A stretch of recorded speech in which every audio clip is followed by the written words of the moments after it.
더불어민주당 전당대회가 엿새 앞으로 다가오면서 후보들은 막판 표심 잡기에 나섰습니다. 전국 현안 두 분과 얘기 나눠보겠습니다. 최진 대통령 리더십 연구원장, 김철현 경일대 특임교수 두 분과 함께합니다. 두 분 어서 오십시오. 안녕하세요. 네, 안녕하십니까. 자, 먼저 호남 지역 권리당원 투표 시작을 하루 앞두고 광주에서 TV 토론회가 열렸습니다. 새 후보의 목소리부터 들어보시죠.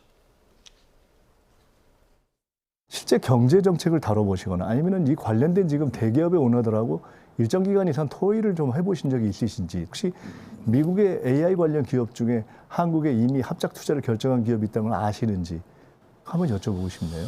김민석 후보는 사람을 무시하는 데 좀 일가견이 있는 것 같은데요. 당연히 당대표 하면서 1년 동안 얼마나 많은 기업인들과 만나서 얘기했겠습니까? 저는 어떤 특정 후보가 당대표가 돼서 차질이 벌어진다 이런 표현은 적절치 않는 것 같고요. 제가 말씀드렸던 것은 실력의 차이는 있을 것이다. 그렇게 생각합니다. 네, 호남권이 전당대회 최대 승부처로 꼽히고 있고 오늘부터 권리당원 투표도 시작이 됐기 때문에 새 후보들도 긴장감이 또 남다를 것 같은데요. 네, 근데 어제 토론회도 보면 결국 민생 이슈는 전혀 없었고 서로를 향한 그 가시돋친 설전밖에 보이지 않았거든요. 아무래도 이제 뭐 이 민주당의 전당대회 보면 가장 이제 전체적인 판세를 좌우하는 게 권리당원의 70%가 몰려 있는 뭐 서울, 경기, 호남이기 때문에 아마 이제 진짜 승부가 좀 시작됐다 이렇게 좀 평가할 수 있을 것 같고요. 그동안 보면 사실 워밍업 단계에 불과했다고 볼 수 있는 거거든요. 다만 이제 호남 당원들이 이제 선택이 중요한데 호남 당원들이 어떠한 전략적 선택을 할지는 조금 지켜봐야 된다. 왜냐 그동안의 판세를 보면 뭐 송영길 후보가 한 10% 내외 아주 절묘하게 조금 좀 표를 차지하고 있고 그런 바람에 김민석 후보나 정청래 후보가 과반을 확보하지 못한 상태였거든요. 또 김민석 후보가 약간의 우위를 보이긴 했지만 과연 그런 추세 그대로 이어질지 아니면 호남의 어떤 선택이 보면 결국은 대통령을 누가 잘 보좌할 수 있는 여당 대표가 되느냐는 것인데 그것이 이재명 정부에서 초대 총리를 지낸 김민석 후보가 나을지 이렇게 되면 사실은 이재명 대통령의 일방적인 국정 운영에 계속적으로 예스맨 대표가 되는 거거든요. 근데 정청래 후보 같은 경우에는 만약에 당대표가 되면 대통령의 일방적인 국정 운영에 대해서 예를 들어 지금 부동산 민심도 계속 떨어지고 있고 또 주식에 대한 민심도 나쁘고 이렇다면 쓴소리를 할 수 있는 대표가 더 필요할 수도 있는 부분이 있거든요. 그렇기 때문에 호남에 있는 당원들이 과연 그냥 이재명 정부에서 초대 총리를 지닌 예스맨 여당 대표를 뽑을 것인지 아니면 때때로 쓴소리도 하고 회초리를 들 수 있는 약간 쓴소리를 할 수 있는 노맨 노하라고 할 수 있는 대표를 뽑을지 이러한 것들이 이제 가장 중요한 선택에 달려 있다 이런 말씀 좀 드립니다. 네, 과연 호남의 민심이 어디로 향할지 귀추가 모이는데요. 지금 이 저마다 호남과의 인연을 외치면서 청력전을 다하고 있습니다. 그래픽 준비되어 있으면 좀 띄워주시고요. 그 후보들마다 각각 전략 어떻게 보셨어요? 일단 뭐 호남이라는 게 워낙 이제 대접전지인데 사실 지역적 특성상 연고주의가 상당히 좀 많이 작동을 해왔습니다. 근데 지금 같은 경우는 송영길 후보 같은 경우는 본인이 본가가 있고 정청래 후보는 처가가 있고 김민석 후보는 전라북도 살고 있다라기 때문에 연고주의가 사실 크게 발휘하지는 못할 것 같다라는 생각이 들고요. 그리고 다음으로 이제 계파주의인데 이 계파주의가 여느 때보다 강하게 작동할 가능성이 높다라고 분석을 하지만 이미 강성 지지층 사이에서는 뭐 김민석이나 정청래, 송영길 지지층이 저는 거의 결정이 됐다고 봅니다. 그렇다면 나머지 하나 최근 들어서 어떻게 보면 지난번 6월 이후로 호남의 이제 최대 전당대회 변수가 뭐냐면은 이재명 대표 실용주의에 따른 3대 메가 프로젝트입니다. 호남 분들하고 얘기를 들어보고 하면 이 메가 프로젝트에 대한 기대감이 상상으로 큽니다. 거기다가 최근 들어 대통령도 한 번 더 강조를 했지 않습니까? 뭐 속도전이라 뭐 전격전이라 했기 때문에 지금처럼 호남 지역에 800조 3대 메가직트에 대한 기대감이 큰 상태이기 때문에 대통령에 대한 지지의 어떤 열기가 다시 이렇게 증가하면서 상대적으로 이렇게 명심의 효과를 보고 있는 김민석 후보에 유리하게 작동할 거라고 보는 거죠. 자, 오늘 나온 리얼미터 여론조사도 좀 유의미하게 나온 부분들이 있습니다. 호남권 지지도에서 김민석 후보가 57.7%가 나왔고요. 정청래 후보가 28.2% 나왔습니다. 어떻게 보면 상당히 격차가 크다고 할 수 있는 그런 표가 나왔는데 이건 이제 당대표 지지도긴 합니다만 누가 호남에서 격차를 많이 벌리느냐가 지금까지는 좀 비등비등했던 수치에서 확실하게 벌리는 주자에 좀 힘이 몰리는 거 아니냐 이런 분석들 많았거든요. 이 정도 격차는 어떻게 바라보십니까? 일단 뭐 호남의 선택 결국 결정적인 변수가 될 수밖에 없는 부분이 있고요. 방금 얘기하신 것처럼 대통령께서도 보면 초대 총리를 지낸 김민석 후보를 직접적으로 도와주려는 것은 아닌데 예. 오늘부터 투표가 시작되는데 어제 굳이 또 호남 반도체 클러스터에 대한 속도전을 또 말씀을 하셨거든요. 예. 그렇다면 아무래도 김민석 후보가 상대적으로 조금 후광 효과라고나 할까 그런 조금 혜택을 좀 받을 수밖에 없는 부분이 있고 예. 정청래 후보 같은 경우는 지금 2대1이 굉장히 불리한 상황인데 계속적으로 악의적인 프레임이 갇혀왔거든요. 예. 예를 들어 정청래 후보가 당대표가 되면 대통령이 레임덕이 생길 것이다. 아니 세상 천지에 집권 2년 차의 대통령이 여당 대표가 정청래가 된다고 해서 어떻게 레임덕이 되나요? 또 한분 송영길 후보 같은 경우에는 정청래 후보를 빗대서 조선시대 같으면 역적이다, 목을 베야 된다 이런 살벌한 얘기도 했는 상황이거든요. 그런데도 불구하고 정청래 후보가 현재까지 어떤 판세를 보면 한 1.5% 정도밖에 뒤지지 않고 있다는 건 김민석 후보가 그만큼 우리 민주당의 당원들에게 매력적이지 않다는 거거든요. 그러니까 김민석 후보 같은 경우에는 이재명 정부에서 초대 총리를 지냈고 앞으로도 이재명 대통령하고 호흡을 좀 잘 맞추지 않을까 하는 이런 기대감은 있지만 실질적으로 호남 우리 민주당의 당원들이 어떤 생각이 왔던 염원이 왔던 검찰 개혁이나 이런 부분들은 정청래 대표가 없었다면 정청래 대표가 법사위원장을 하면서 전체적으로 시동을 걸고 실질적으로 당대표가 되면서 끌어왔기 때문에 검찰 개혁이라고 하는 그 수건이 이루어진 것이지 그렇지 않았다면 이루어지지 않을 수도 있는 부분이 있거든요. 앞으로 그렇기 때문에 저는 민주당의 당원들이 그냥 이재명 대통령의 국정을 안정적으로 보좌하는 그냥 청와대 출장 소장 같은 여당 대표를 원할 것인지 아니면 정청래 대표처럼 개혁의 어떤 선명성도 좀 분명하고 또 어느 정도 성과를 낼 수 있는 그리고 때때로는 대통령을 향해서도 얼마든지 수평적인 당청 관계 속에서 대통령에 대해서도 사실은 노라고 얘기할 수 있는 부분이 있어야 되거든요. 그런 야당 같은 그런 대표를 선택할지 이런 부분도 이제 더 중요하게 됐다 이런 말씀을 좀 드립니다. 네. 자, 이런 가운데 정청래 후보가 SNS에 어머니 도와주십시오 이런 글을 올렸습니다. 그리고 여기에 추미애 경기지사가 어머니의 마음도 그럴 것이다 힘내라 이런 댓글을 달았어요. 추미애 경기지사가 이렇게 공개적으로 또 응원 댓글을 달는 이런 모습이 어떤 정청래 후보의 어떤 선명성을 좀 더욱더 짙게 하는 데 도움이 될 거라고 보십니까? 일단 광역단체장이 공개적으로 지지 네. 표명을 한 거나 다름없기 때문에 상당히 좀 놀랍고 자칫하면 이 파장이 크게 확산될 수 있다. 왜냐하면 지금 민주당 출신의 광역단체장들이 많지 않습니까? 충청부터도 대전, 충남도 다 지사인데다가 이거 나머지 호남도 그렇고 전라북도 또 다 민주당 출신 단체장들 아니겠습니까? 너도 나도 특정 후보에 대한 지지를 할 경우에 이거는 상당히 바람직하지 못하다라고 봅니다. 근데 일단 그럼에도 불구하고 이 득표 효과, 정청래 후보가 어느 정도 유리하냐는 말씀인데 내용 중에 중요한 건데 저는 그게 크게 유리할 것 같지 않다라고 봅니다. 왜냐하면 지금 정청래 후보가 가장 주장하는 게 강성 진보론이거든요. 본인 강성 지층을 흡수하는 강한 개혁주의를 내세우고 있는데 추미애 후보도 사실 강성 개혁주의 이미지가 강합니다.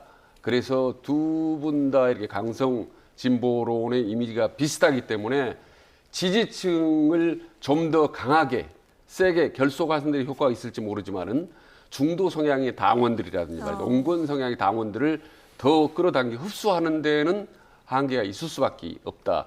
오히려 저는 자칫 이런 부분 추미애 지지 발언이 좀 반발을 살 수도 있다 내부적으로. 그래서 결코 유리한 건 아니다라고 봅니다. 그리고 이제 어머니 도와주십시오라는 어머님이 이제 호남이거든요. 호남 표심을 겨냥한 건데 이미 호남 여론조사 민심을 보면 상당히 좀 판세가 기울었지 않습니까? 예상을 했지만 차이가 너무 많이 나는 겁니다. 이게. 네. 2배 가까이 나고 20%포인트 이상 차이 난다는 거는 좀 커요. 그리고 전라북도에서 사실 정치훈 후보가 많이 공을 들였기 때문에 좀 호남에서 의외로 표차가 크지는 않을 거라고 예상한 사람도 있었지만 지금 오늘 보도된 바로 자료 보면 분위기가 커서 이대로 가면 네. 거의 뭐 김민석 후보가 압승 분위기로 가지 않나라고 짐작할 정도로 분위기가 좀 많이 기울어 있는 것 같습니다. 예. 자, 최고위원 구도에도 관심을 모으고 있는데 선두 싸움보다 5위권 싸움에 대한 관심들이 많거든요. 이유가 있을까요? 5위에 보면 김용 후보하고 지금 침천기 후보인 그 이성윤 후보하고 좀 경합인데 예. 저는 김용 후보의 어떤 자격에 대한 문제 제기를 좀 하고 싶거든요. 왜냐하면 김용 후보 같은 경우에는 물론 최고위원 출마할 수도 있다고 보지만 지금 불법 정치 자금으로 인해서 1심도 1심도 아니고 2심까지 항소심에서 좀 유죄 판결을 받은 상황이고요. 대법원 판결 앞두고 있는데 현재 보석 상태거든요. 예. 그런데도 불구하고 민주당 전당대회 최고위원회 출마했다. 이 부분 자체가 조금 말이 안 되는 거 아니냐.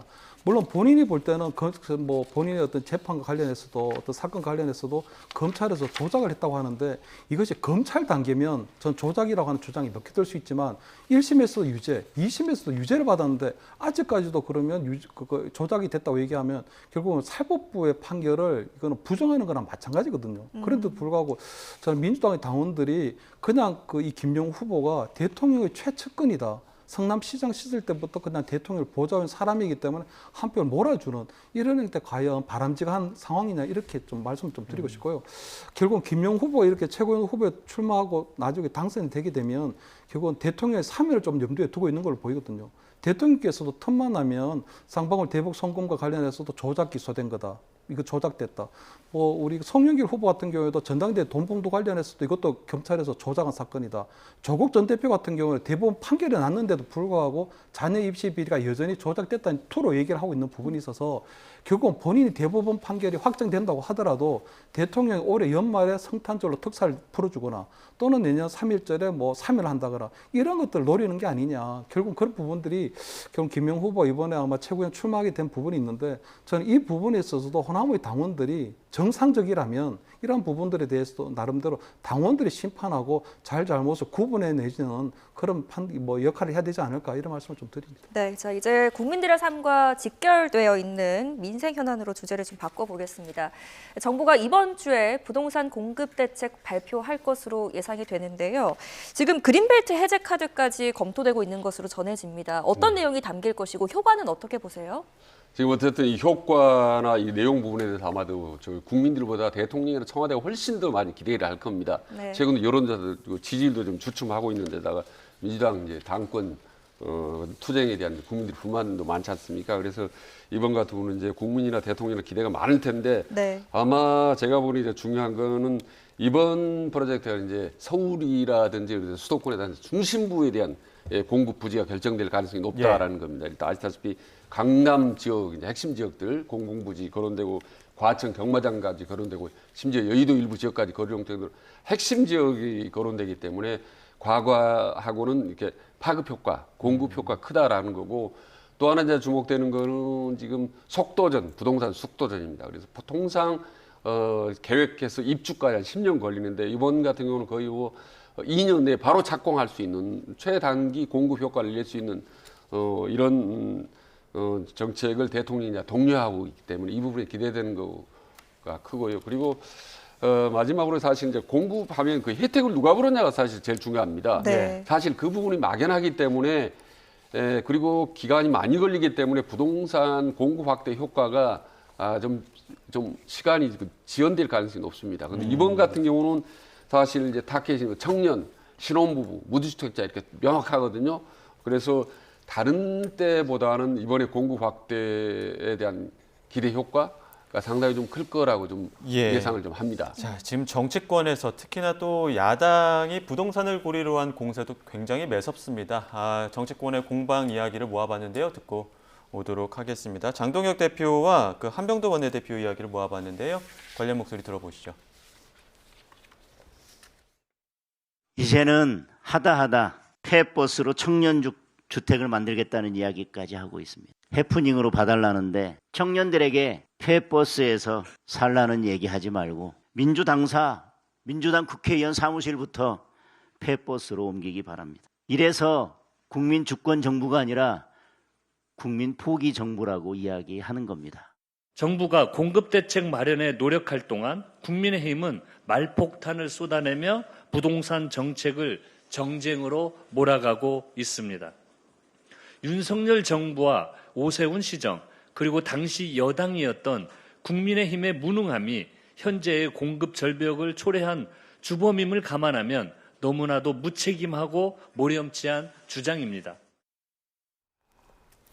네, 지금 야당의 공세가 더욱더 거세지는 이유가 지금 민주당 황희 의원이 그 버스하우스 청년들을 버스에서 또 주거 공간을 마련하겠다 이런 이야기 나오면서부터 조롱 밈까지 돌고 있고요. 그러다 보니까 대통령 지지율 떨어지는 것도 이런 영향들도 있는 거 아니냐 이런 얘기까지 나오고 있거든요. 어떻게 판단하십니까? 방금 이제 버스하우스라고 얘기하셨는데 정확한 워딩은 폐버스를 활용한 청년주택이거든요. 예. 근데 폐버스라고 하는 부분이 보면 폐차 직전에 버스를 활용하겠다는 거잖아요. 예. 그게 얼마나 듣기에 불편하고 그렇죠. 뭐 이 불쾌한 상황을 만들어 주는 건데 그거는 저는 지금 이재명 정부의 부동산 정책 가장 큰 문제점은 부동산 철학이 없다는 거거든요. 그러나 문재인 정부의 시즌 2예요. 그때 부동산 정책이 실패했거든요. 26번의 부동산 대책을 발표했는데도 불구하고 결국 청년 우리 신혼부부들이 영혼까지 끌어서 집을 살 수밖에 없는 상황을 만들었는데 지금 이재명 정부가 그대로 답습한다는 게 문제예요. 뭐냐면 하면 대출을 막아가지고 집을 못 사게 하겠다는 거거든요. 그 두 번째 문제는 공급을 자꾸 얘기를 하는데 공급도 보면 공공 부분에서 계속 공급을 하겠다는 거거든요.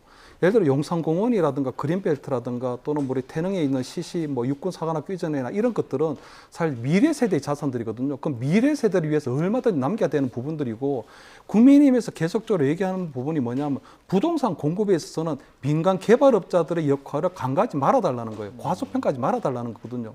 오성 시장이 계속적으로 얘기하고 있는 부분이 뭐냐면 재건축 재개발을 통해서 얼마든지 주택 공급이 가능하다는 건데 대통령께서는 여전히 부동산 토론회 때 보면 재건축이라든가 재개발 효과가 없다고 얘기하지만 실질적으로 재건축을 통해서 한 40% 또는 재개발을 했을 경우에도 상당한 주택 공급수가 늘어난 부분이 있었거든요. 그렇다면 그런 민간 개발업자들의 어떤 부동산 공급에 대한 부분을 좀 인정을 하는 것도 좀 중요하다고 생각하고 두 번째로 보면 용적률을 굉장히 올려줄 필요가 있거든요. 저는 우리나라 같이 땅덩어리가 좋고 수도권에 이렇게 지을 땅이 없다고 하는 곳에서 아파트를 30층까지 짓는 이유를 모르겠거든요. 이걸 60층까지 지으면 30층이 늘어났기 때문에 수백 채, 수천 채가 공급이 될 거고 그런 것들이 보면 싱가포르에서 보면 그런 고밀도 개발을 하고 있거든요. 그런데 우리나라 같은 경우에는 아파트를 짓는데 30층, 40층, 용적률 제한 이런 것들을 왜 두고 있는지를 모르겠는데 그러한 부분에 있어서 어떤 부동산 공급을 통한 대전환 부동산 철학에 대한 정립 이런 것들이 제일 중요하지 않을까.